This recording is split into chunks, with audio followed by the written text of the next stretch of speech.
911, what's your emergency?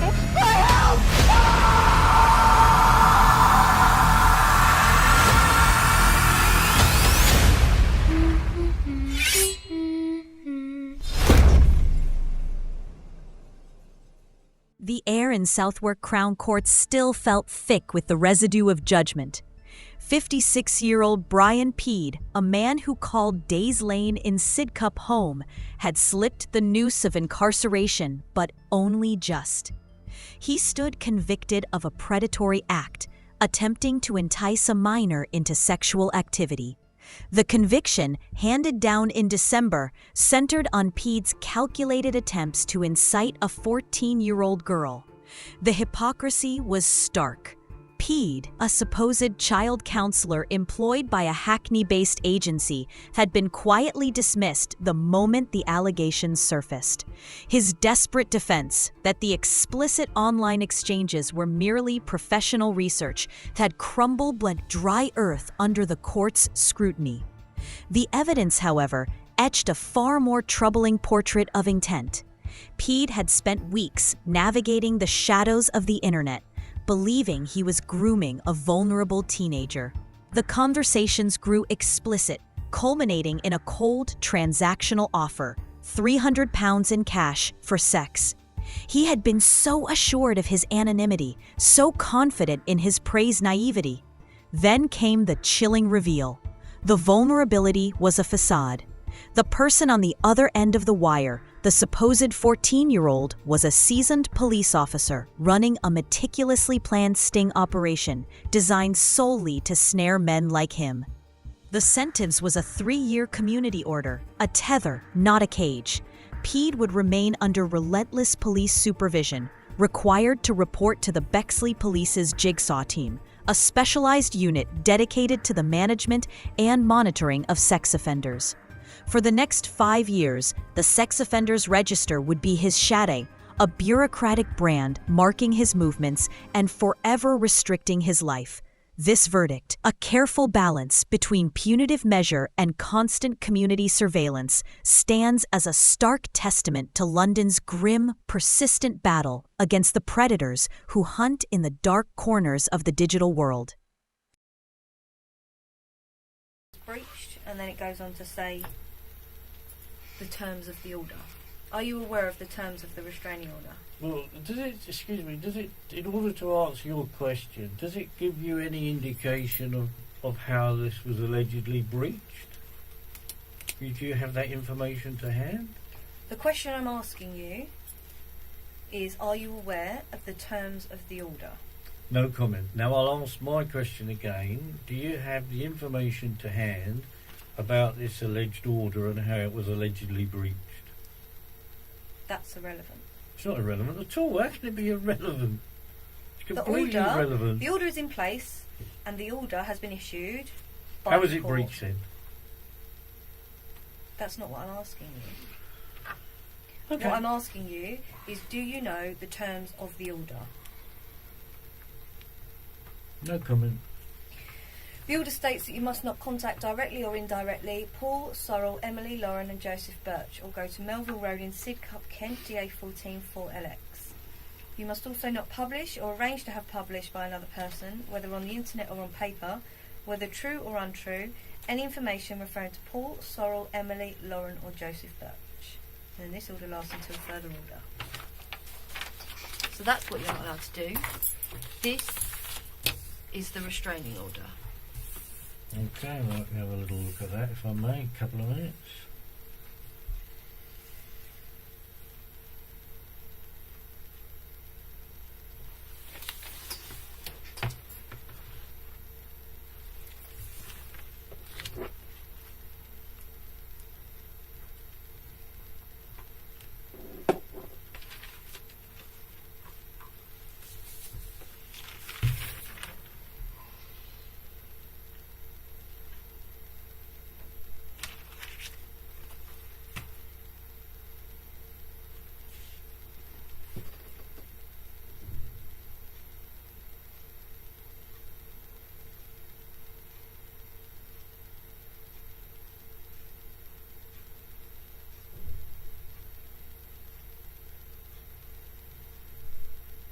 I don't see any signatures of an officer of the court.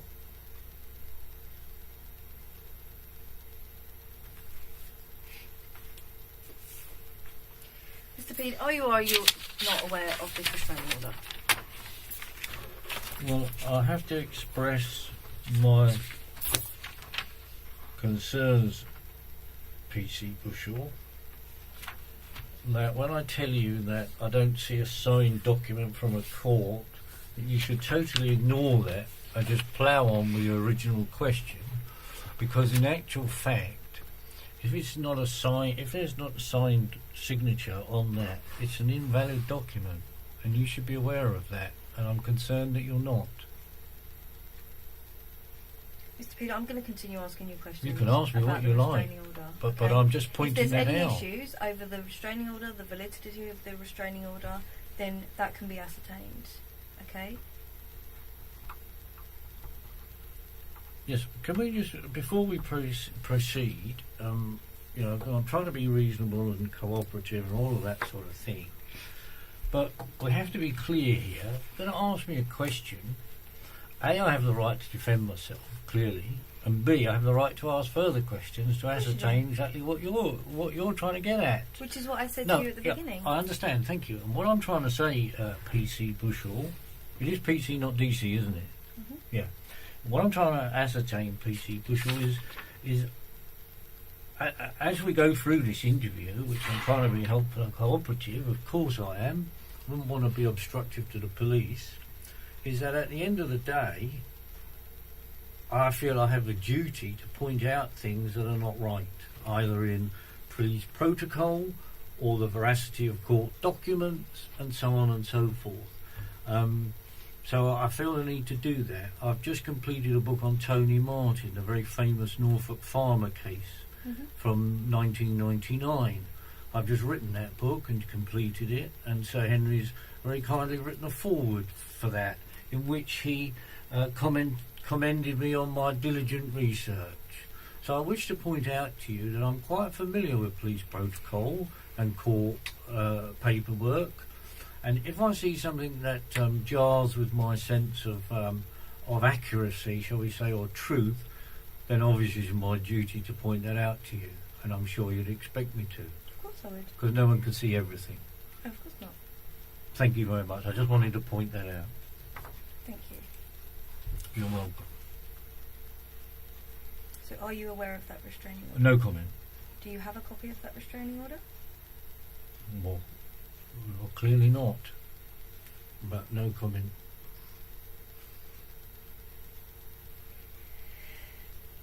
In relation to the Christmas card that was sent to Sorrel, did you ask someone to post that card on your behalf? I thought you said to me earlier, so I need clarity on this. Did I go to Sidcup on that day? Yes, that is what I asked you. Yeah, I thought you did. So was it me or was it somebody else then? Because you seem unclear. That's what I'm trying to establish from you. Well, do Mr. Birch and Mrs. Birch not know? I'm asking you.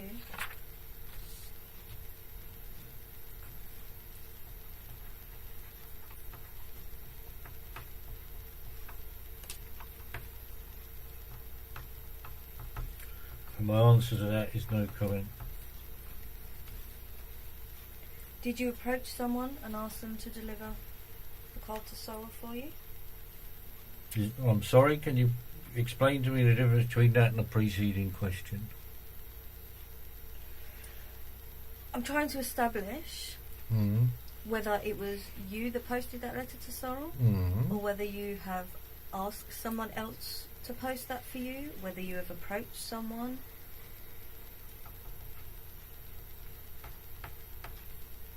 I'm trying to establish whether you went to Sidcup that day, and when in the surrounding area you've asked someone to post that for you. Oh, I see. So did you go to Sidcup that day and ask someone to post it on your behalf?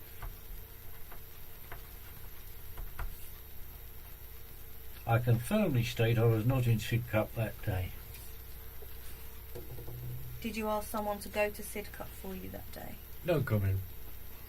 Did you ask someone to attend Sorrel's home address that day? No comment. Did you ask someone to deliver this Christmas card to Sorrel? Isn't this all repetitive? Aren't these questions all pretty much the same?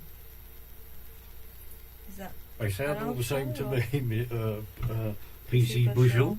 They seem very similar to me. We're I'm not giving really you getting plenty of anywhere. opportunity to answer the question. You are, I can see You're what saying you're no doing. comment, and I'm just making sure that you don't want to answer any of my questions I've today. answered some of your questions. Okay. Can't say we haven't answered any of them. I have. I was most definitely not in Sidcup that day. Quite where I was, I don't know, without reference to my diaries, etc.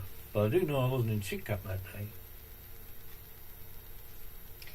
If it wasn't you that sent this Christmas card to Sorrel, do you have any idea who would have sent it to her?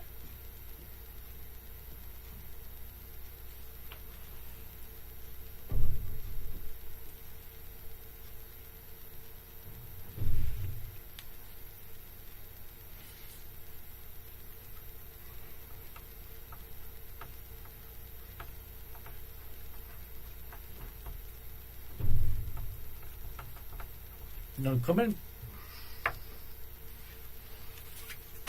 Why would someone else send Sorrel a card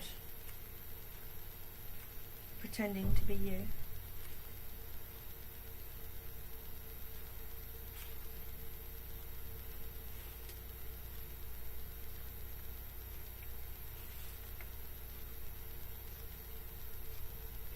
Well, let me put it to you this way, PC Bushel.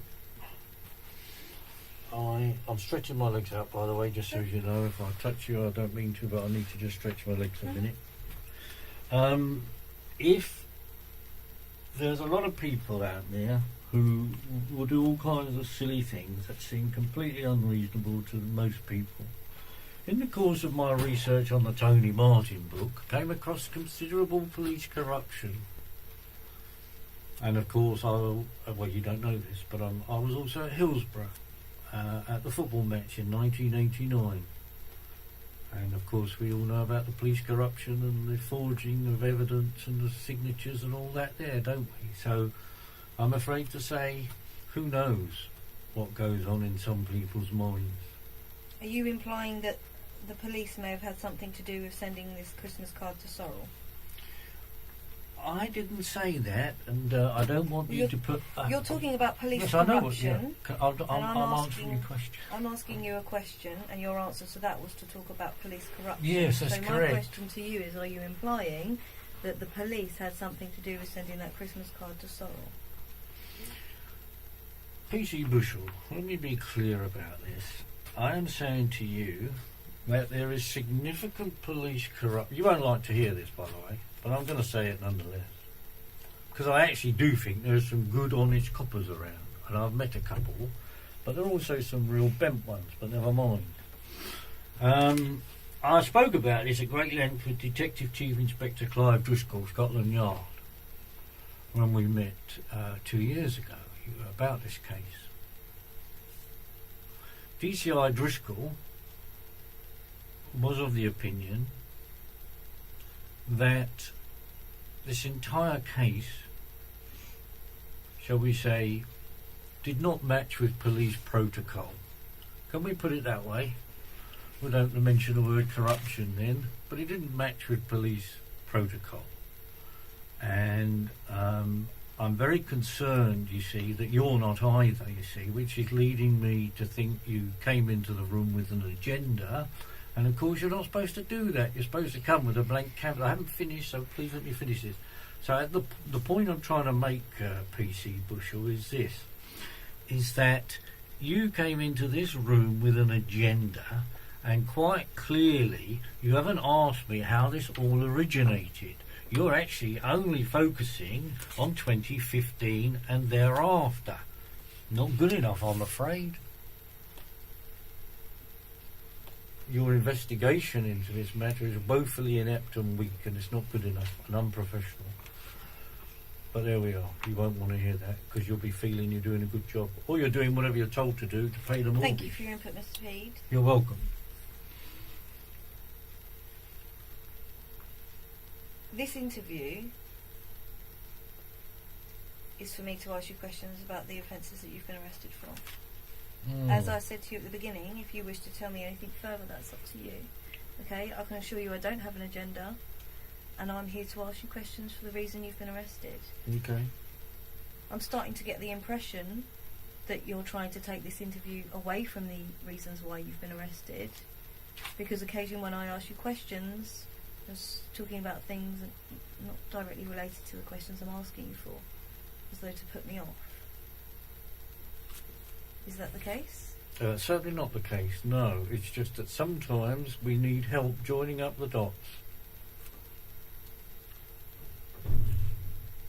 I'm going to continue asking you questions. Please do. It's your job. Crack on.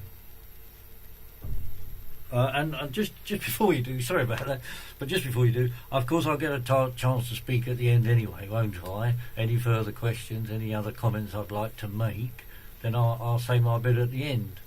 Okay. So I'll try to refrain from chipping in with all these additional bits now. I'll try to refrain from that for you and leave them to the end if you prefer that. Mr. Pead, you've been arrested for breaching the restraining order. Okay? The restraining order was issued by the courts. Okay. So we're talking about the breaches in relation to that. Okay. Okay? Crack on. That's why we're here. Yeah, crack on, like I say. Now, why would they say that this card was in your handwriting? Who's they? Mr. Birch. Well, that's not they, is it? That's one. Mr. Birch is singular, isn't it? It's one person. So who's they?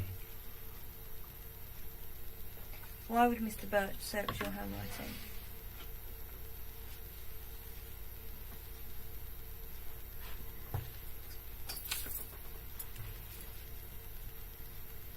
No comment.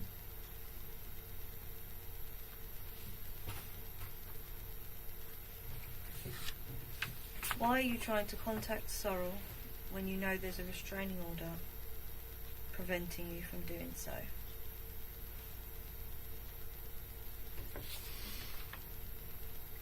Well, you're making an assumption there, you see. And this is what, you see, you're giving your game away there. You played your hand already, I'm afraid. You came in here saying, or just a couple of minutes ago, you said you didn't have an agenda. Clearly you do, because by asking that very question, why am I doing it? There's an implicit in that question is the fact that according to you, I am doing all these things.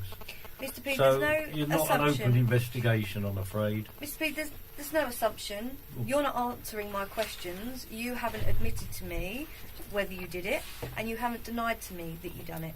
So I'm putting it to you as an assumption that you have done it, and that's why you're here, because that's what the allegation is. You haven't told me you have, and you haven't told me you haven't.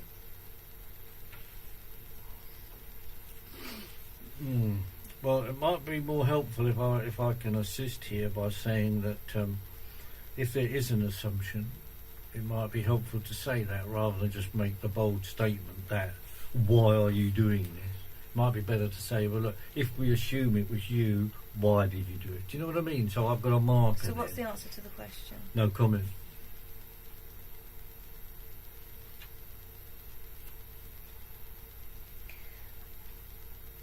If it was you, what does rejoice in the truth mean? Well, I haven't seen this card or this letter or anything, so I've absolutely no idea. You haven't shown me anything. At the moment, it's all hearsay. You could be making it all up. And I'm not saying you are, I want to stress that, but you could be. So therefore... So what's the answer to the question? Well, my answer then is going to have to be no comment, because how can I comment on something I haven't even seen? Only a fool would do that, surely.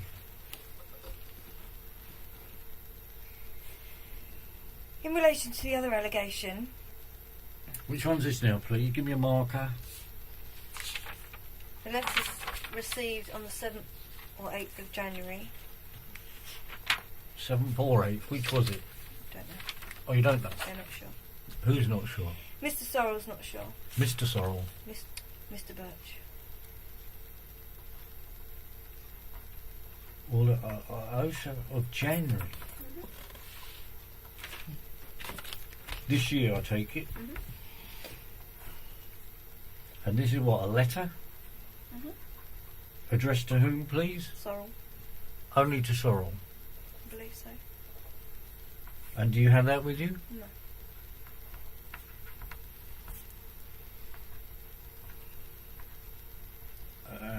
And can I? Well, I presume you're going to tell me. Are you? How did it get there? Through the post? Was it put through the letterbox, or did it come through the regular Royal Mail? I believe it came through regular Royal Mail. It was in an Inland Revenue envelope.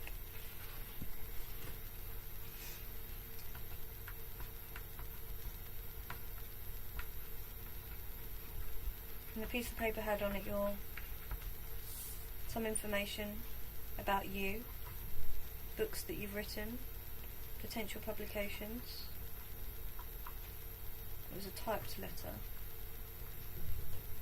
And do you? Mr. Birch believes that was sent by you. Well, Mr. Birch is doing a lot in this, isn't he? What's Mrs. Birch saying?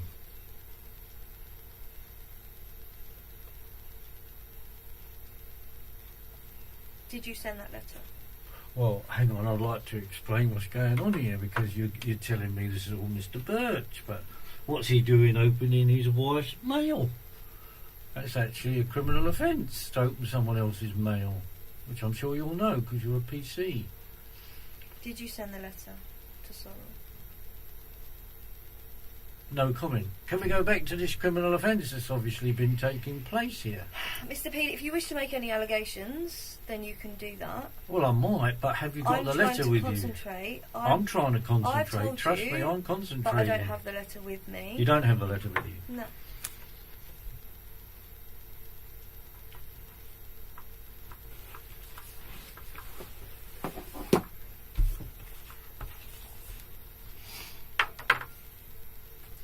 By the way, on a procedural issue, I would like another drink in a minute. How long does that tape go on for? Do we know? A while. Well, I'd like a top up if I can get one. Do you want that now? Might as well. If you come before you ask your next question, if you don't mind, I'll be very grateful. Continue, Morgan. Yeah. Oh, that's alright. I'll wait for you to come back. PC Steve Ocock leaving the room at 18:12. 12. Are you happy for us to leave the tapes running? Yeah, definitely. Yeah? Absolutely. I prefer that, of course. Yeah, of course.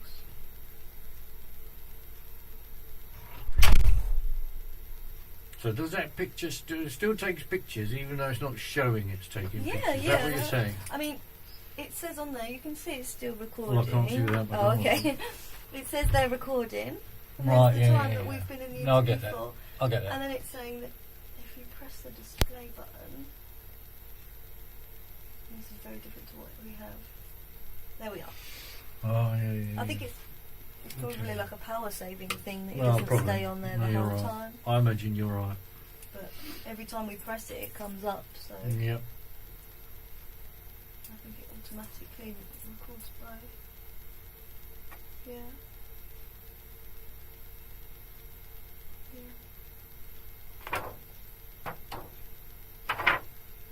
Yeah, so if at any time you want me to check that that's still there, just let me know. Yeah, no, I'm sure you understand my concern. Yeah, of course. I mean, to be fair, I'm not being funny, but to be fair, if I was in your shoes, I'd be concerned as well, from your perspective, but Well, never I mind. can see it's recording. So Yeah, no, fair enough.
long time getting that water, isn't he? Hmm? Thank you.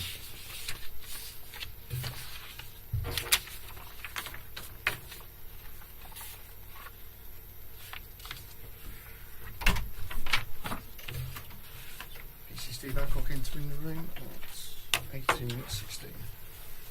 Thank Pead, you. is your I water? appreciate that. No Thank problem. you very much. Put it there for me.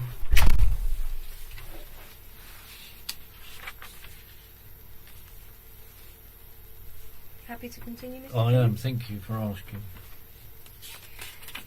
So in relation to this letter, did you send this letter addressed to Sorrel? No comment. Can I just ask who received this letter? Was it Mr. Birch or Sorrel or who? I believe it was Mr. Birch. Okay.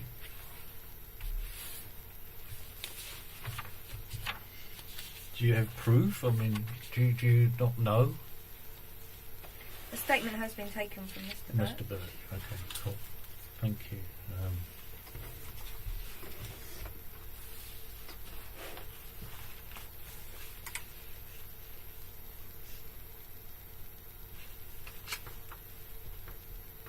So we got PC Adcock giving PC Bushel some notes here and things what to say and ask. Presumably, I suppose that was PC Bushel, PC Adcock. Sorry. Not at all, Mr. Oh, Pead. right, and okay. You're not related to a detective constable in Norfolk, are you? I'm not, sir, no.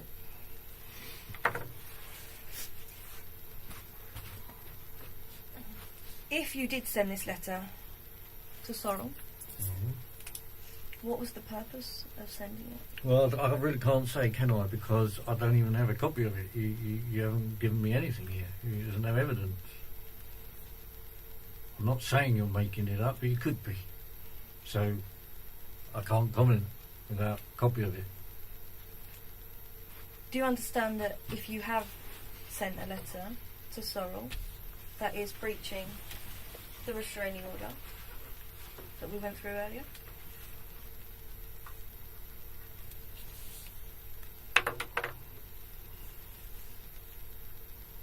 No comment. If it was you, why would you send Sorrel information about books that you'd written and potential publications? Well, I don't know, because I don't know what's on the letter, because you haven't shown me. But the question is, if it was you, why would you send that? No comment.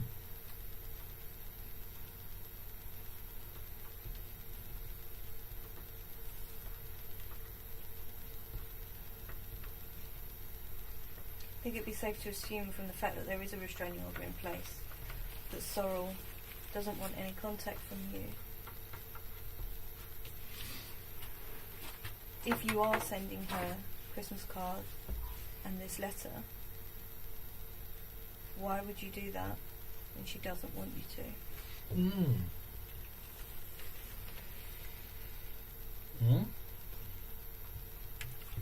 Why would I do that if she doesn't want me to? I don't know, because as it happens, you see, I care about my daughter and my grandchildren very much. So I would never do anything to cause them harassment, alarm or distress under the Protection from Harassment Act 1997. If that was the case, Yeah, it is the case. then why have you previously been convicted for breaching the restraining order? I think you need to do some more research, PC Bushel. And I seriously suggest, and I can see PC Adcock's making copious notes, so I'm glad about that, that he writes down the Lord Denning, and that he explains when he does his research on Lord Denning, that if a court makes an error... I can assure you, Mr. Pead. Oh, hello, you're not letting me finish now. So we've... okay. Because fine. you're going on a tangent again. Well, it's not. It's very important to Mr. your Pead, research. I've spoken to Sorrel. And she doesn't want contact That's from you. fantastic. That's great. Well Okay, done. she Very doesn't good. want contact That's from jolly you. good. Thank you. Well done.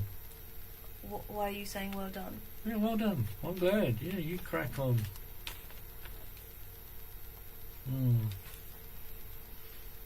I don't really understand what you're implying. I've spoken to Sorrel. She doesn't want contact from you. There's a restraining order in place preventing you from Is there contact. really? Okay. Yes, there And is. was she there when this restraining order was Mr. issued? Pead, that's not the question. It certainly okay? is the question. That isn't the question. It is the question. I'm not going to get into an argument with you. Of course you're not, because you know you'd lose it.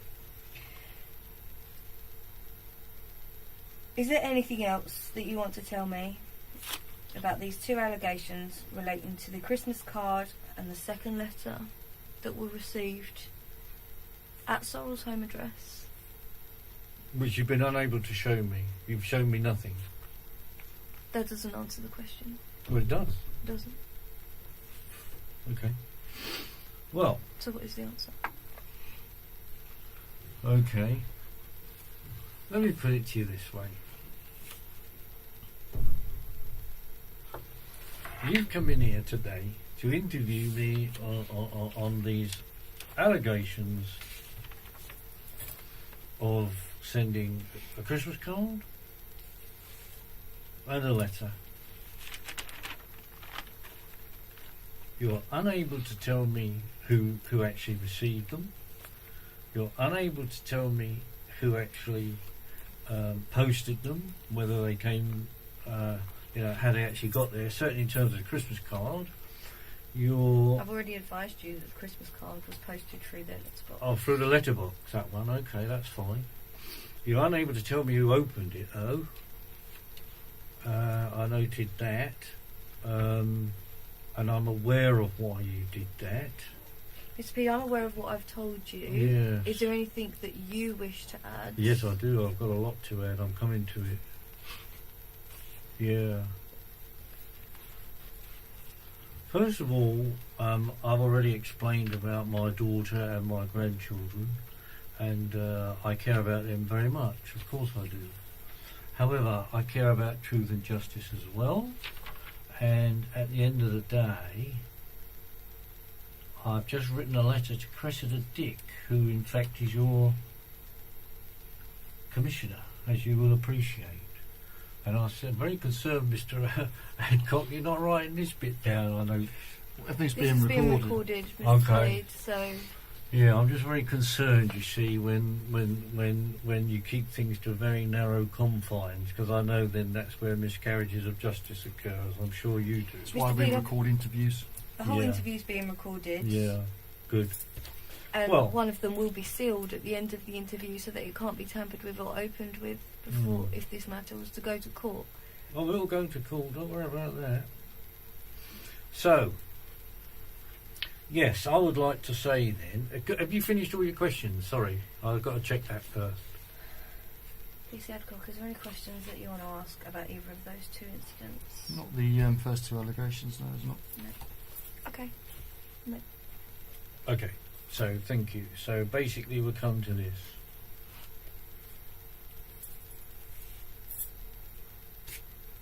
I have recently sent a letter to Cressida Dick, the Commissioner of the Metropolitan Police.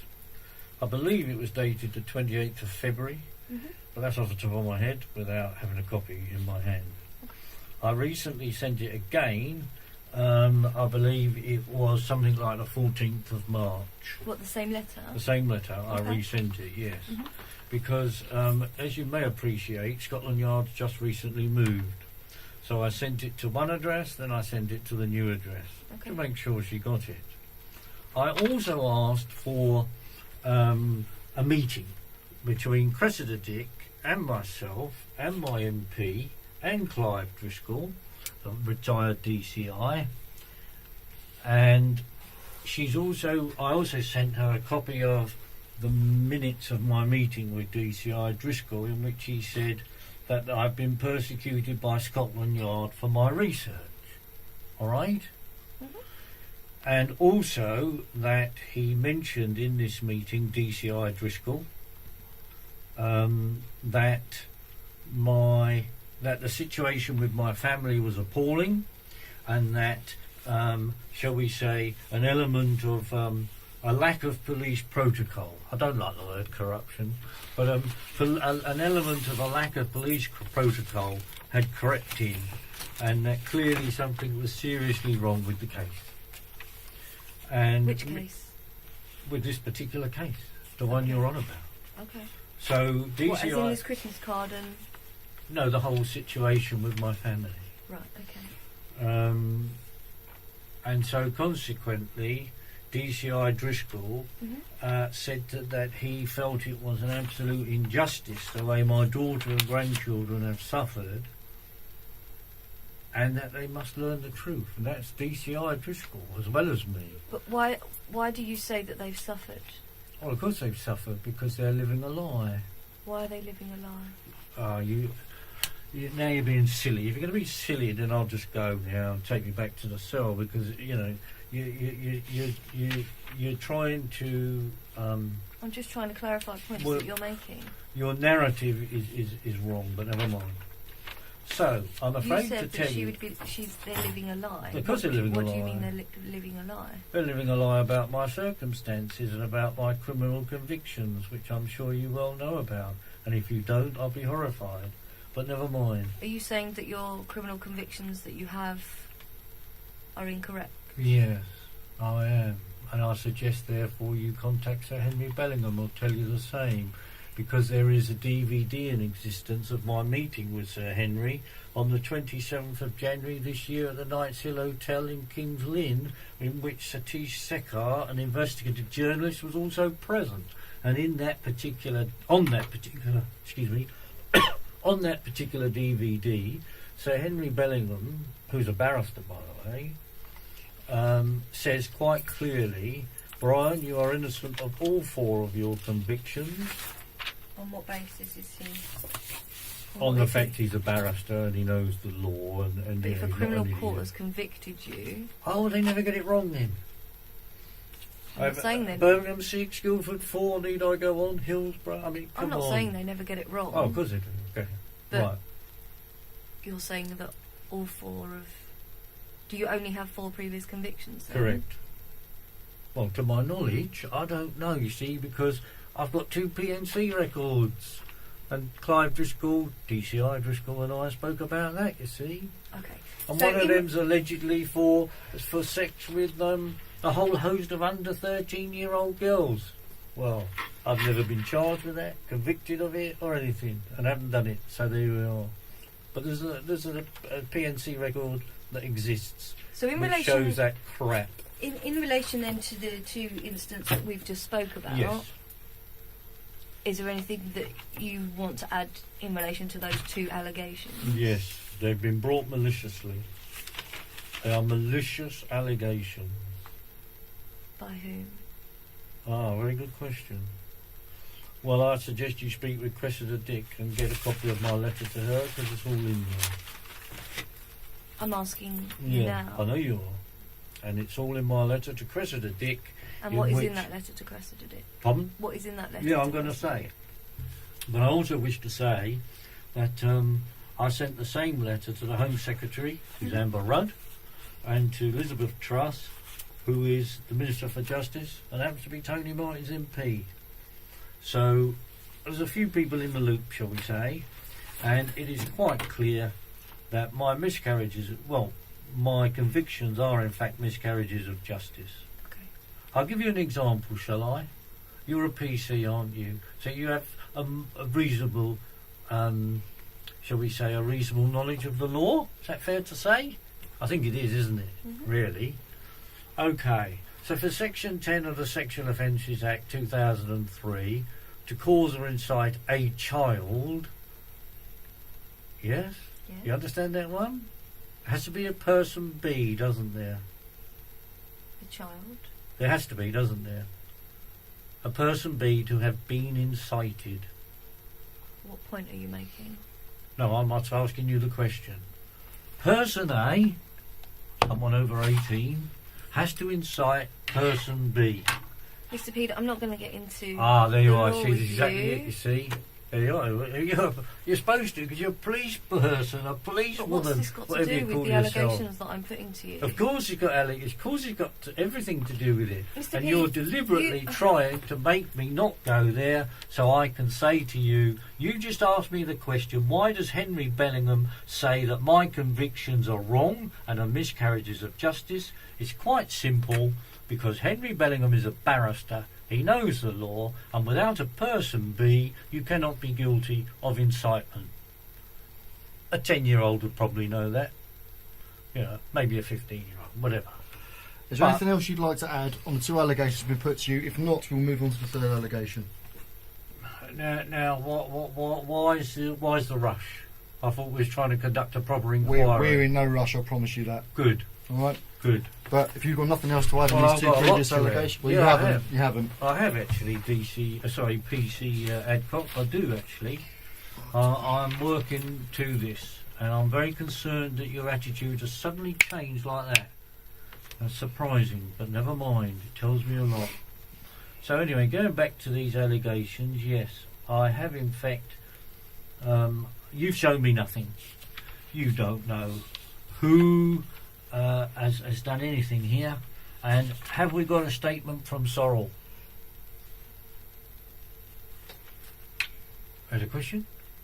Straightforward question. Have we got statements from her? Because these are all addressed to her apparently, so presumably you would have asked her to make a statement. If statements... The answer's no, isn't it? If we're not in possession of the honest answer is I don't know if there's a statement from Sorrel.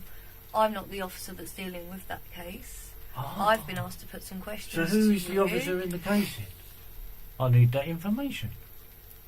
DC Goodman. Good man. Male, female? Female. Thank you. So as a result of your arrest last night, So no statement here, sorry. I've been asked to put some questions to you Yeah, regarding those allegations. okay. If a statement hasn't been obtained from Sorrel, then I'm sure that one will be obtained. Yes, I'm sure there will be. But I have spoken to Sorrel myself today. Yeah, you told me this several times. and she has confirmed Yeah, you that she told doesn't me. want any contact Correct. from you. Yeah, and what you're Just so doing that we're now, clear. yeah, just so you're aware of what's happening here, Uh-huh. is you're trying to use this alleged interview, where you've brought no paperwork, to try and get a message into my head she wants nothing to do with me. No, Mr. Okay. Mr. Pead, that's not what I'm That trying to is do. what you're doing. Because there is a restraining order in place that Yes. is doing that. I don't need to Okay. reiterate that to you because Well, there you've is a mentioned restraining it order. twice already, so you are reiterating, but never mind. Okay. Right, Let's so move on to in the third relation to one. these, well, hang on, I haven't finished on these two allegations. On these two allegations, you said on the 23rd of December a card was posted through the door, but we're not sure by whom. You asked me where I was, and I said I definitely was not in Sidcup that day. There's no statement from Paul Birch here, according to my notes, on that one. Is that correct? No statement from Paul Birch on the 23rd? And As then, far as I'm aware, there is a statement. oh, there I is don't from have him. that statement. Oh, here. I see. My No understanding statement is with you. I get it. No, it's my notes. that's my understanding of it. I get it. Thank you. Right. So Paul Birch's statement recognises the handwriting apparently to be mine. Okay. This is what I've been advised, but Yeah. you know. Could all be wrong, couldn't it? Okay. And then in the letter of the 7th or the 8th of January, Mhm. I'm very surprised why you don't know which day it was. Do we have an answer for that? A plausible answer? Because surely it was received on this day or that day. I mean, why do we not know if we're conducting a proper, thorough It's my understanding investigation? that Mr. Birch isn't sure when that letter was received. But what did Mrs. Burt say? I don't have that information for you. You interviewed her today. I didn't interview her today. I didn't interview her, you just spoke to her. I've spoke to her. Ah, well, you need to interview her then, find out what day it was, yes? When she got that letter.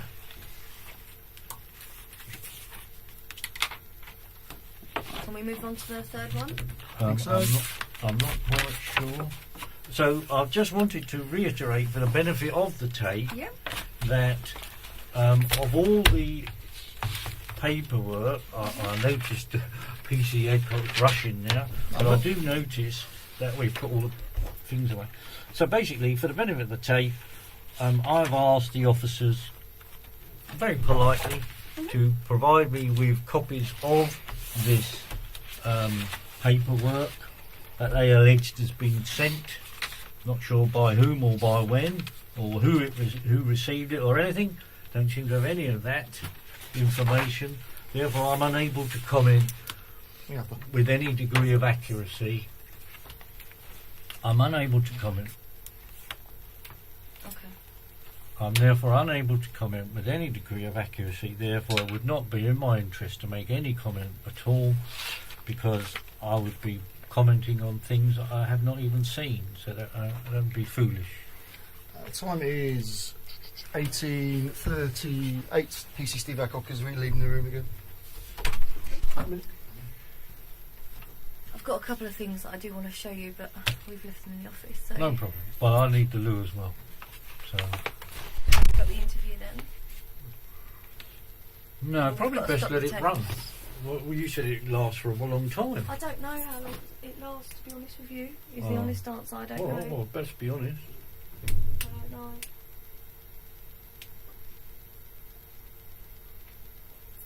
So you're going back now for where? He's gone to get some paperwork, you say? Yeah, there's some exhibits that. For When we- exhibit when we for move- allegation 3. Yeah, and Okay, just as I know. here, so. Allegation 3. Mhm.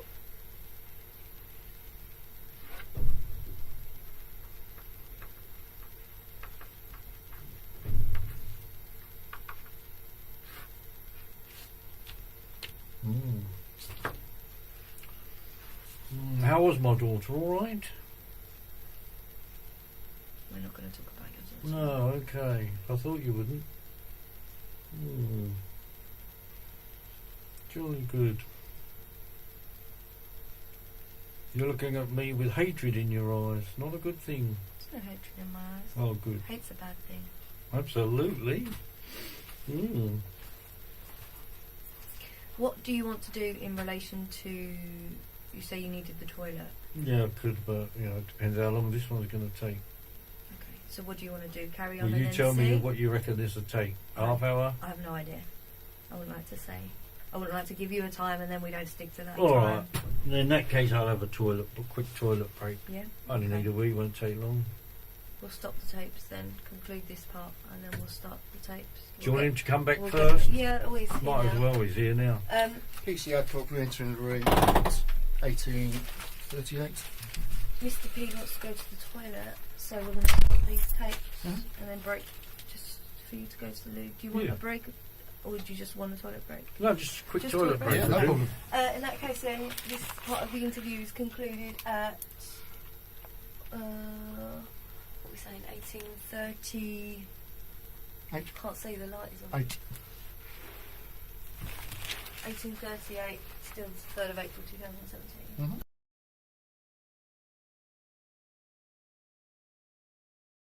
The time is 11:01.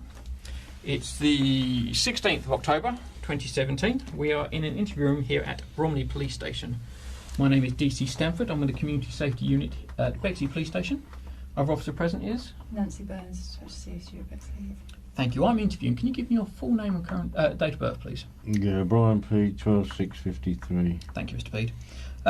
Mr. Pead, I know you were cautioned at the time of arrest, but because this is a police interview, I have to caution you again now. Okay? Yeah, sure. That caution is you do not have to say anything, but it may harm your defence. If you do not mention when questioned, signs you later on in court. Anything you do say may be given evidence, okay?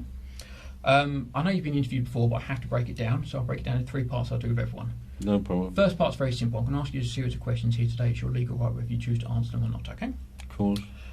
Second part, if this matter was to ever go to court, you're likely to be asked the same questions there that I'm going to ask you today.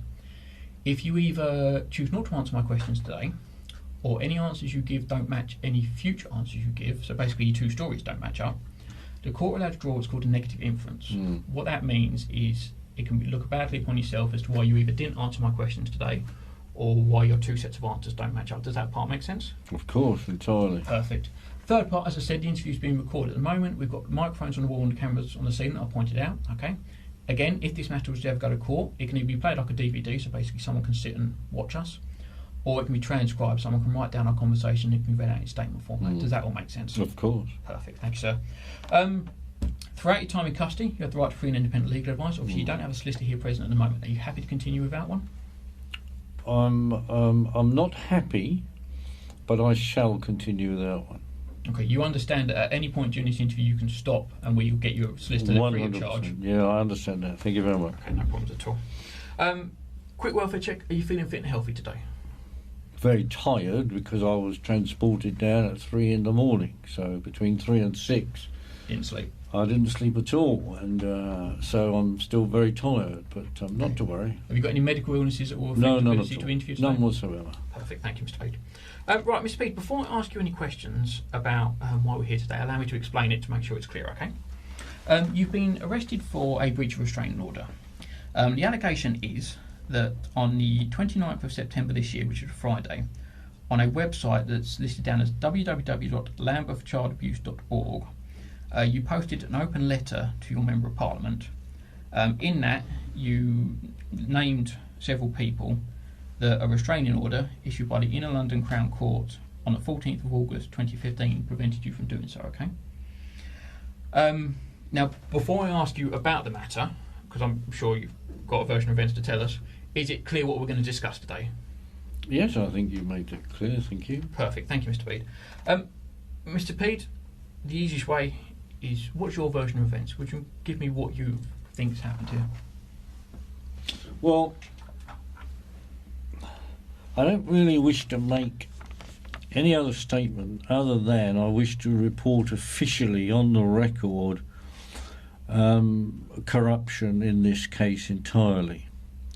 So I'm afraid that that is my version of events, you see. Okay. So it's not basically what you're going to want to hear, but I'm afraid that is the truth. So that is it, in effect. It's quite simple. Okay. There is corruption that has gone on in this case. I've been able to prove that corruption.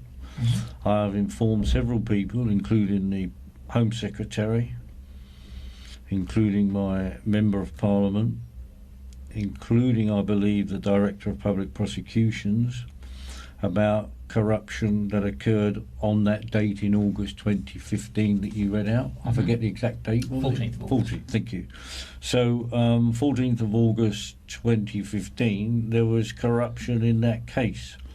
I reinvestigated that case on my own because I knew the police wouldn't, and consequently I uncovered corruption. So it's quite simple, I'm afraid. That restraining order that was allegedly issued on the 14th of August 2015 is in fact bogus, and has no legal weight at all, because what you'll find, sir, is that Lord Denning has gone into on the record many times that nobody, not even a Member of Parliament, can in fact keep any advantage he or she has gained through any kind of fraudulent activity. Well, you see, in this trial that you referred to, August 2015, a colleague of yours called D.C. Zia claimed that he had gone to Bexley Grammar School to pick up a card that I had allegedly sent to my 2 granddaughters who attend the school. Well, in June of this year, I went to Bexley Grammar School and met with the head teacher. And he said that the police have never been to that school at all in relation to my granddaughters. Of course, the police have been to that school, they go to every school, yeah, but not in relation to my granddaughters. It was completely different. So he said the whole thing is bogus. It did not happen. The card never reached the school. Well, as you can imagine, that was of great significance, because he committed perjury, because at the trial he said to the court that he had gone to the school and he had met with the school secretary and others to pick up the card. Well, either he's lying or the head teacher's lying, and I don't see any reason for the head teacher to lie. And so after my meeting with the head teacher, I sent a affidavit to him that I wrote out asking him to sign. I've not yet got that back. Of course, it could have been sent back to me, but I don't always get all of my mail. But that's another issue we don't need to discuss right now, although it is of significance. So he committed perjury. Perjury Act 1911 you'll be familiar with. And consequently, that's a fraudulent trial. And equally in 2011, the 1st of November, Bexley Magistrates, 1st of November 2011, that has got corruption all over that case as well. So I could go into more detail if you would like me to. It's mainly going to be around the 2015 I case. thought it would be, because you see that's how the law works, is it narrows it down to try to find you guilty, not to actually find you innocent. So you see the 2015 case was built on the 2011 case. Well, I'll have to refer to Denning again, I'm afraid. You cannot build something on nothing. So the 2011 case was wrong, was rotten to the core. If you're going to build a case 2015 on that, that's also rotten to the core. And then, to wit, DC Zia has in fact committed perjury. Okay. So I'm going to ask you a couple of questions in more depth in a second, but so just so I get your explanation correct, what you're telling me is, as far as you're concerned, the court case that issued that restraining order didn't have the power to issue it to you. Correct, it can't do. And I've checked this out with my MP, who's also a barrister in QC. And we've discussed this at great length. And on the 27th of January this year, this would be 2017, 27th of January, at the Knights Hill Hotel in a constituency meeting with an investigative author there present, Mr. Bellingham, Sir Henry Bellingham, my MP and barrister, said to me, "It is clear that you cannot be guilty of any of the convictions against you, and any solicitor would be able to see that straight away." And he also referred to my unlawful dismissal at Lambeth when I was a head teacher there. Yeah. And he said, you know about that? Yeah, I you read reading both your websites this morning, actually. Ah, okay. Well, consequently, he also referred to my dismissal at Lambeth as being unlawful, which it clearly was. And that's it, really, sir. Did you say DC Stanford? STANFORD, yeah. Much obliged, thank you. So DC Stanford, that's it, really. That's all I really have to say on the matter. Because it's very serious, as you will appreciate, when I have to inform a police colleague that one of his, in your case, one of his colleagues has committed perjury. And it's demonstrable perjury. It's not me saying it. All we have to do is go along and interview the head teacher, and he'll say, yes, the police never came to my school. Those girls have never received the card that was allegedly sent to their school, etc., etc., etc. Okay, so as I said, as far as you're concerned, the 14th of August 2015, the court case in London Crown, as far as you're concerned, had no legal backing to it. So can I make assumptions, I don't always like doing it, but can I assume that means, as far as you're concerned, that restraining order isn't valid? Yes, I've spoken many times with, again, my MP on this matter, and he's agreed that the restraining order has no validity in law. Okay. A couple of questions I have to ask, and please don't think I'm doing it to frustrate you. I have to, for obviously want it.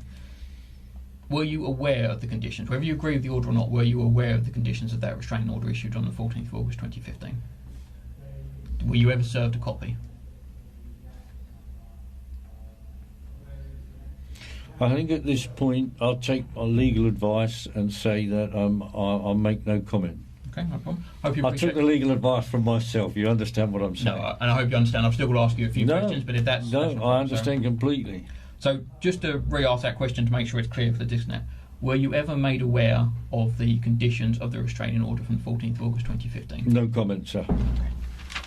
Can I just check, because I did have a good read of it this morning, along with both the websites actually. On the, I don't want to make a mistake, let me show if it's right. So I had a look at the www.landforchildabuse.org website. Right. And on it, dated Friday the 29th of September 2017, there is a article under the latest news heading that's listed down. Brian Pead hand delivers letter to MP Henry Bellingham. And I've had a good read. I'm not going to read it all out because, as you can see, it's quite a long letter. Right. Can I just ask, were you the author of this letter? So, are you asking me if I wrote a letter to my MP? Yes, the actual article on the website, is that your letter? It is signed from Brian Pead, but I want to ask, is that the letter that you wrote? Were you the author of that letter, or did someone write it on your behalf? The letter itself I wrote. You did. So of course. So the one that starts, Dear Sir Henry, an open letter. I trust that you are well, and it goes. So you were the author of that letter. I wrote to my MP for sure. I'm always writing to my MP. Yes, I found a couple of letters like that. Just out of interest, it says it's an open letter. Was it only published on that website? Did you actually post him, or say hand deliver even? Did you actually hand deliver him the letter as well? Yes, it was hand delivered to his house. To his house. Okay, it was by yourself? Oh yeah, by me. Superb. And was that before or after September the 29th? Did it go on the website first, or did you hand deliver it first?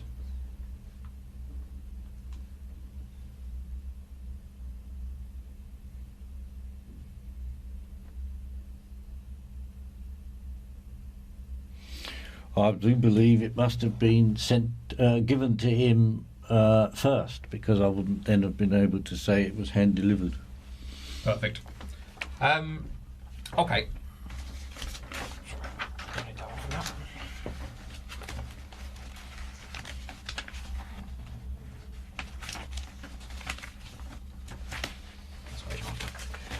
Okay, I'm just going to read out.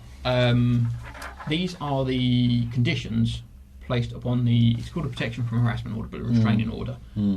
It's dated down, issued by the Inner London Crown Court on 14th April 2015. So this one here. Now, please don't get me wrong. I appreciate you're saying that the restraining order is invalid, but I hope you appreciate I've got to read the conditions out. It's got two conditions down on it. It says you're not to contact directly or indirectly Paul, Sorrel, Emily, Lauren, and Joseph Birch, or go to Melville Road, Sidcup, Kent, or publishing or arranging to have published by another person, whether on the internet or on paper, whether true or untrue, any information referring to Paul, Sorrel, Emily, Lauren, and Joseph Birch. Okay. I know I've asked, but I will double check. Were you ever served with those conditions that you remember? Again, no comment. No problems. Okay. Have you got the original of these? Sorry, it's just purely I highlighted something. Thank you. I'm just going into the letter, which is a direct print off the website. And I make note, there's a couple of referrals. I'll read one paragraph out. As we have discussed, for the Bexley Magistrates Court to determine according to law in this case, my daughter Sorrel Birch and elder granddaughter Emily Birch. Do you remember writing that part? Well, I will clearly have mentioned my daughter and grandchildren, of course, but I don't know the context of what the rest of that sentence was. That was an incomplete sentence. Do apologise. I'll read the rest. I don't feel you have to. Don't worry. No, it's not a problem. Okay, so let me read the whole paragraph again. So, as we have discussed, for the Bexley Magistrates Court to determine according to law in this case, my daughter Sorrel Birch and elder granddaughter Emily Birch would have had to made complaints to the police. They would have had to have investigated the complaint. My family members would have had to have made, official statements, and they would have had to have appeared at court against me. Since none of these ordinary and lawful procedures took place, Bexley Magistrates Court could not have determined according to law. Okay, that's a paragraph that's included in. I'll go a bit further along. I'm not going to read these out all the way because I don't need to, but there's further referrals to Emily. Obviously, there's a paragraph here that's quite heavily covered by Emily because it discusses the letter at the school and DC's and things like that. Okay. And obviously, it's referral to Sorrel as well as mother. Okay. Now, so much paper to my hands. Obviously, in my view, and this is solely my view, based on the evidence I have in front of me, it appears to me that you have breached the conditions of the restraining order because you published on the internet documentation that refers to people that, according to the Inner London Crown Court restraining order, you were not allowed to. Would you agree or disagree with me on that? Well, I would disagree Okay. for Why two so? reasons. Yeah, go. One reason is I never said I published anything on the internet. I said I authored a letter which I delivered to my MP. Mm-hmm. Secondly, I'm absolutely concerned, really seriously concerned, that a detective constable in a metropolitan police force can be told of perjury in a case in which a bogus restraining, I say bogus, you will disagree, in which a bogus restraining order is issued. For me, you see, I'm old school. I'm 64 now. I'm very old school.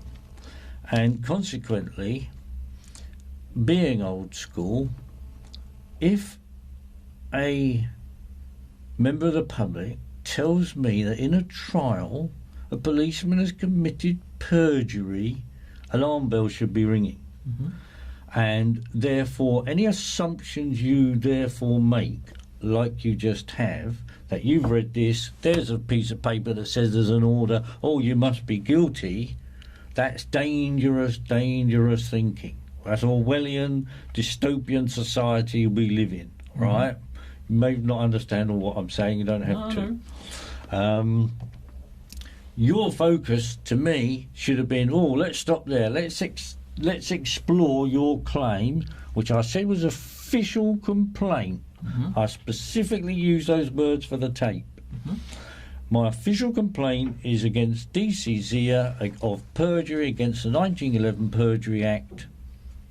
I've then given you other evidence from Stephen Elphick, the head teacher of Bexley Grammar School, who confirmed, yes, indeed, the police had never been to his school. Mm-hmm. And yet here we are now, and there's no disrespect to you, I've got to say what I've got to say. I never bring personalities into it. So here we are now, I'm sitting here, and I've got two people against me, so I'm already outnumbered. I know all that issue about I could have somebody, don't worry about that. And here you are pursuing a line of questioning which is so narrow as to be, I argue, unlawful in itself. Because I've already thrown a spanner in the works to your reasoning that there is a letter I sent to my MP, you've got an internet post, and you've got a piece of paper that says it's a restraining order. You put 1 + 1 + 1 equals guilty. Well, I'm afraid real life isn't like that. And if it's a paper exercise that the police want to do yet again to find me guilty, that's fine. You know, no problem. You say you've been on my two websites. Was the other website justiceforbrianpead.com? And did you read on there, did you see on there a copy of my latest book that I'm in production of writing, which is called Blueprint for Abuse and State-Controlled Child Abuse? No, I think I've got as far as 10 weeks, 12 prisons. 10 prisons, 12 weeks. Oh, way round, sorry. Never mind. It's one of those way rounds. I remember the numbers. No, but it's very good, thank you. So, yes, so I'm going to say to you, DC Stanford, that with the greatest respect, you have a job to do, and you're a paid civil servant, in effect, public servant. I understand that, not a problem. You got bills to pay, mortgage, perhaps wife and kids, I don't know. Doesn't matter.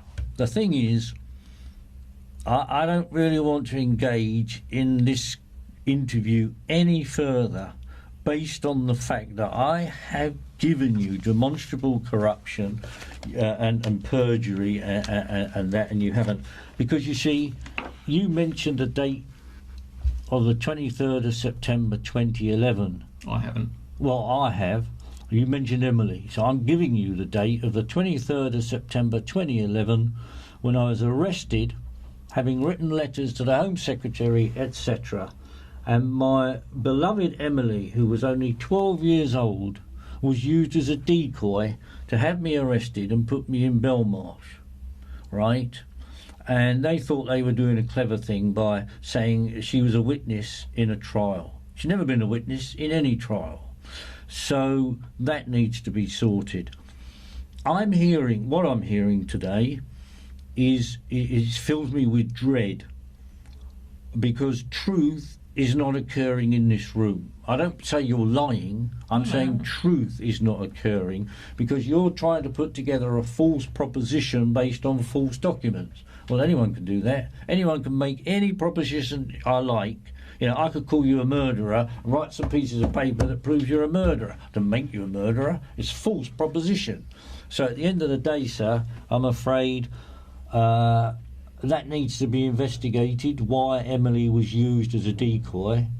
And it also needs to be investigated why, when I went to Teapot Island in Maidstone in March of this year, and then 3 or 4 days later I wrote to the Commissioner, Commissioner Dick.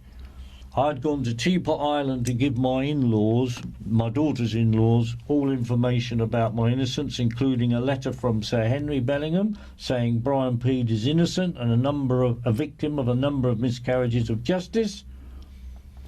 I gave that to my son-in-law's parents.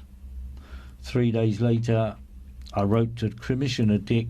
2 to 3 days after that, I get arrested, and another bogus charge.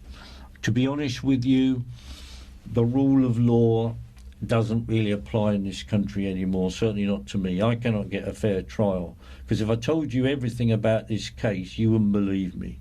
But I tell you that we're in Bromley for a reason, because the woman who was head of Lambeth, Phyllis Dunipace, OBE, who ratified my unlawful dismissal, is a co-director of a company of a magistrate in Bromley called Daphne Wickham. Look it up on the internet, Company's House, you will. Yeah. So I'm afraid to say, DC Stamford, that I'm not in this room here today anything to do with a breach of a restraining order. I'm in here only to do with the fact that I am, if you want to call it this way, I'm an author of books related to child abuse. For my own personal reasons, I was abused as a child in a children's home. I got away with it lightly compared with my brother, who was 8 or 9 and was buggered regularly by police officers, by priests and everything else, right? So that's my motivation, right? So I will expose everything I can to my dying breath about organised abuse. And if you've been on my website, you'll see another book there, not written by me, written by a journalist in Ireland called Bruce Arnold, and he wrote about all the schools and homes in Ireland. He called it the Irish Gulag. Gulag is a word for prison, right? Yes. And so consequently, Mr. Stamford, I'm afraid to say, I've trod on some very powerful toes, which is why I'm here. You are just being used as a pawn, and your colleague next to you is also being used as a pawn. You may not see that, I don't expect you will, but there's a much, much bigger backstory to this than you realise. And I've now got that on the tape, and that'll do me. Okay. There's no need for me to drag this out, I don't need to, but there's just a couple of questions I want to ask you. Obviously, whether you choose to answer them is not a problem. So obviously we've said that you wrote that letter. That one's not up for dispute. You did raise a point, which I'm going to ask you directly about now. Were you the person who posted that article on the website? I'm not prepared to say, no comment. Okay, no problems. Are you one of the admins for that website? Do you have editorial control? Again, no comment. Okay. Does anyone else have editorial control? No comment. Okay. Does anyone else post either under their own name or under your name? No comment. Okay. Are you aware of everything that's placed upon that website? Well, of course not, because you know, how do I know something's not being put on there right now while I'm in this room with you? So I can't be always aware, can I? It's impossible. No, That's the nature of a website. I noticed there is a comment section. Obviously, that can be accessed by any member of the public. But the actual main content, these letters, is there anyone else that has access to post other than yourself? Yes. Okay. But are you aware of all the main posts? Not the comments, I wouldn't expect you to be aware of that, but the actual posts that go on the website, are you aware of everything that goes up? I'm aware of the ones I write, of course.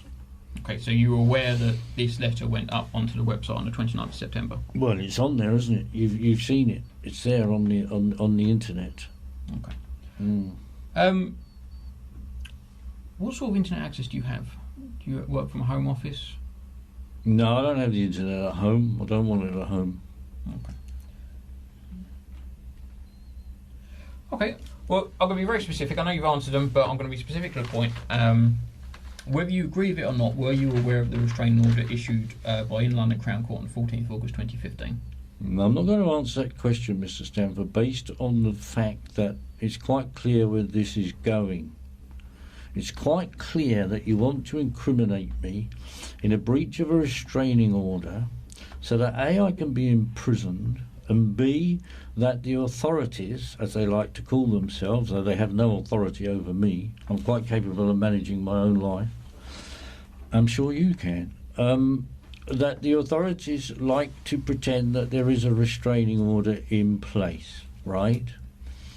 And also what fills me with dread is you actually said that you read out the piece that neither my daughter nor granddaughter Emily had ever given evidence against me on the 1st of November 2011 at the Bexley Magistrates Court. And never made a complaint to the police, never made a witness statement, never turned up in court. Well, again, that should fill you with dread, actually. You should be saying to yourselves, or even saying to me, well, hang on a minute, how can that even possibly happen? Because it's against the rule of law.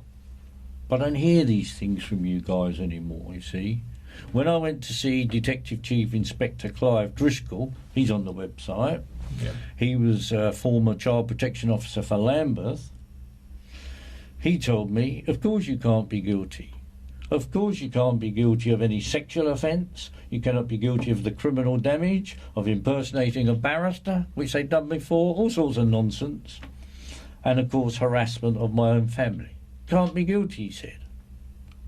So how does a Detective Chief Inspector, how does an MP and a QC tell me you can't possibly be guilty, and then I find that I have two guys in here doing everything they can to try and find me guilty? You see, that only says to me, Mr. Stanford, sorry to, I saw you were going to interject, but that only says to me that the government, call it whoever you like, is still pursuing this course of conduct against me. And when I met DCI Driscoll 2015, 2 years ago, 2.5 years ago, because it was March, he said to me, I can tell you, because I've now left the Met, I can tell you that the Met is persecuting you. His word, not mine. You are flagged up, he says, as a very dangerous man. Not because of anything you've done, because of what you write about. Well, I'm afraid, sir, that if that's the society we live in today, where you can be dangerous because you're exposing corruption and child abuse at the highest levels, well, I think that's a very sad state of affairs, quite frankly. Okay. Two last questions, then I'm completely done. Again, I know I've asked them both before, but so I'm very specific. Are you aware of the conditions upon that order? Again, no comment. Okay. And in your view, and this isn't in your view, it's no trick to this one, in your view, are you guilty of breaching a restraining order? Absolutely not. Perfect. Sorry, please? I'm sorry when you... Sorry. Oh no, I'll deal with that later on. Can I just, sorry, Go for it. when the lady, I forget your name, was it Mrs. Burns? No, it's DC Burns. DC Burns. Can you say what your role was, please? Because I didn't catch it. I'm slightly hard of hearing sometimes. Co-interview. But I thought you gave a role within the... Oh, I'm a DC in CSU at Bexley Heath. It's the community safety unit, it's just our department. Thank you. Basically, to allow me to talk to you and not be writing down all the Oh, time. no, I DC get that. burns, I get make that. my I notes. just wanted to get that for... Same department. Yeah. Okay, right. Same Thank you. profession. Yeah. Mr. Pead, before I conclude this interview, is there anything I've said that's not clear that you want me to repeat? No, I think you've been clear enough, but I'm going to have to repeat myself that I find this a very disturbing interview from the point of view that I have now given you several problems around this case, because another one, of course, is a commander of Lewisham, Mr. Kate Pead, Halpin. Can I just hold you for just 1 second? I'm aware of the allegations you're making against the Chief Superintendent, DCG and things like that. My understanding is all of these complaints have already been made. You've obviously already made them to your MP. They've never been investigated. But you've already made them. They've never been investigated. Okay, what I'm saying though is if you've already made the complaint, They've never been officially made to the police. but you made them to the MP, Yeah, well, what's he going to do with them? but the MP He's then an referred you MP. straight to the police. Well, you'd think so. He's never given me any indication he's done that. Nothing in writing, nothing verbally. So there's an issue there.